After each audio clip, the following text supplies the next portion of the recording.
നമസ്കാരം. Raf talk ഫുട്ബോളിലേക്ക് അവർക്കും സ്വാഗതം. വേൾഡ് കപ്പിന് മുമ്പുള്ള അവസാന ഇൻ്റർനാഷണൽ ബ്രേക്കും കഴിഞ്ഞു. വേൾഡ് കപ്പിന് ചില സ്പോട്ടുകൾ ഒഴിഞ്ഞു കിടക്കുകയായിരുന്നല്ലോ, അതും ഫില്ലായി. അതായത് പ്ലേ ഓഫ് മത്സരങ്ങൾ കഴിഞ്ഞതോടെ 6 ടീമുകൾ കൂടി യോഗ്യത നേടി 48 ടീമും സെറ്റായി. ഇത്തവണത്തെ വേൾഡ് കപ്പിൽ പുത്തൻ റെക്കോർഡ് കുറിക്കാൻ 2 പേര് വരുന്നുണ്ട്. യെസ്, സാക്ഷാൽ ലിയോ മെസ്സിയും ക്രിസ്ത്യാനോ റൊണാൾഡോയും. 2 പേരും 6ാം വേൾഡ് കപ്പിനെത്തുകയാണ്. ചരിത്രമായിരിക്കും അത്. FIFA officially world cup stats പുറത്തുവിടുന്ന കൂട്ടത്തിൽ അതെടുത്ത് പറഞ്ഞിട്ടുണ്ട്. Cristiano Ronaldo and Lionel Messi would become the only players ever to appear in 6 FIFA world cups. 6 FIFA world കപ്പുകളിൽ പങ്കെടുക്കുന്ന ആദ്യത്തെ താരങ്ങളായിട്ട് അവർ മാറാൻ പോകുന്നു. 2 അബ്സല്യൂട്ട് ഐക്കൺസ്. ആ 2 പേരും അവരുടെ വേൾഡ് കപ്പ് ഡെബ്യൂ നടത്തിയത് 2006 2006, 2010, 2014, 2018, 2022 5 വേൾഡ് കപ്പുകൾ അവർ കളിച്ചു കഴിഞ്ഞു. ഇതാ 6ാം വേൾഡ് കപ്പിന് അവരെത്തുന്നു. 2 അബ്സല്യൂട്ട് ഐക്കൺസ്. അവർ ടീനേജേഴ്സായിട്ട് 2006 ഡെബ്യൂ നടത്തിയവരാ. ഇപ്പോൾ ഒരാൾ 40 കടന്നു, മറ്റേയാൾ 40 തൊട്ടരികെ നിൽക്കുന്നു.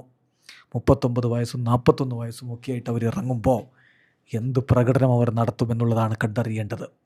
2 പേരുടെയും ലെഗസി നമ്മളൊന്ന് പരിശോധിക്കുകയാണ്. 2006 മുതൽ 2022 വരെയുള്ള 5 വേൾഡ് കപ്പുകളിലായിട്ട് ലിയോ മെസ്സി 26 മത്സരങ്ങളാണ് കളിച്ചത്. ഓൾ ടൈം റെക്കോർഡാണ്. ഇത്രയധികം മത്സരങ്ങൾ കളിച്ച മറ്റൊരു കളിക്കാരനില്ല. 13 ഗോളുകളും 8 അസിസ്റ്റുകളും അദ്ദേഹത്തിൻ്റെ വകയുണ്ട്. അതായത് 21 ഗോൾ കോൺട്രിബ്യൂഷൻസ്, അതും ഓൾ ടൈം റെക്കോർഡാണ്. 2022 വേൾഡ് ചാമ്പ്യനായി. ഒപ്പം 2 ഗോൾഡൻ ബോൾസ് അദ്ദേഹം നേടിയിട്ടുണ്ട്. 2014 അദ്ദേഹം ഗോൾഡൻ ബോൾ നേടിയിരുന്നു. 2022 അത് നേടി. ചരിത്രം കുറിച്ചിരിക്കുകയാണ്. എന്നാൽ ക്രിസ്ത്യാനോ റൊണാൾഡോയോ 5 വേൾഡ് കപ്പുകൾ കളിച്ചിട്ട് 22 മത്സരങ്ങൾ അദ്ദേഹം കളിച്ചിട്ടുണ്ട്. 8 ഗോളുകളും 2 അസിസ്റ്റുകളുമായിട്ട് 10 ഗോൾ കോൺട്രിബ്യൂഷൻസാണ് അദ്ദേഹത്തിൻ്റെ വകയുള്ളത്. 5 ഡിഫറൻറ്റ് വേൾഡ് കപ്പുകളിൽ ഗോളടിക്കുന്ന ചരിത്രത്തിൽ ആദ്യ താരമായിട്ട് അദ്ദേഹം മാറിയിട്ടുണ്ട്. First player to score 5 different world cups. മെസ്സിക്ക് അതിന് കഴിഞ്ഞിട്ടില്ല. പിന്നെ from baby faced stars in Germany 2006 അവർ ഇപ്പോൾ നോർത്ത് അമേരിക്കയിൽ കളിക്കാനിറങ്ങുമ്പോൾ അവരുടെ ലാസ്റ്റ് ഡാൻസ് ആവാൻ പോവുകയാണ്. ഇതെല്ലാം ഫുട്ബോൾ എന്ന് പറയുന്ന പോയട്രിയുടെ ഭാഗമാണ്.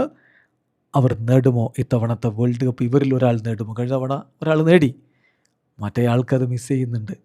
അയാൾ ഇത്തവണ അത് നേടുമോ? കാത്തിരുന്ന് കാണാം. അതല്ല, ഒരു വട്ടം നേടിയയാൾ അതിൻ്റെ മധുരം അറിഞ്ഞ് ഇനി അത് മറ്റാർക്കും വിട്ടുകൊടുക്കുന്നില്ല എന്ന് തീരുമാനിച്ച് 2ാം വട്ടം വീണ്ടും നേടുമോ? Just wait and see. Video അവസാനിക്കുന്നു. ഫുട്ബോൾ ലോകത്തെ കൂടുതൽ വിശേഷങ്ങളുമായി റാഫ് ടോക്സ് ഇടുക.